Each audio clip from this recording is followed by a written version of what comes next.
আজ আমি যে কবিতাটি আবৃত্তি করব সেটি পৃথিবীর অন্যতম শ্রেষ্ঠ প্রেমের কবিতা।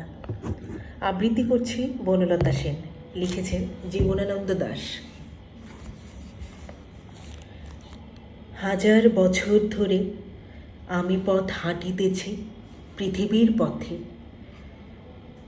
সিংহল সমুদ্র থেকে নিশীথের অন্ধকারে মালয় সাগরে।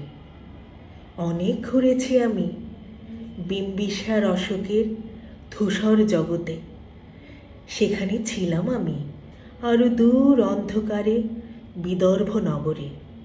আমি ক্লান্ত প্রাণ এক, চারিদিকে জীবনের সমুদ্র সফেন। আমারই দুদণ্ড শান্তি দিয়েছিল নাটোরের বনলতা সেন। চুল তার কবেকার অন্ধকার বিদিশার নিশা, মুক্তার শ্রাবস্তির কারুকার্য, অতি দূর সমুদ্রের পর হাল ভেঙে যে নাবিক হারায়েছে দিশা। সবুজ ঘাসের দেশ যখন সে চোখে দেখে দারুচিনি দ্বীপের ভিতর, তেমনি দেখেছি তারে অন্ধকারে। বলেছে সে, এতদিন কোথায় ছিলেন? পাখির নীরের মতো চোখ তুলে নাটোরের বনলতা সেন। সমস্ত দিনের শেষে শিশিরের শব্দের মতো সন্ধ্যা আসে, ডানার রৌদ্রের গন্ধ মুছে ফেলেছিল।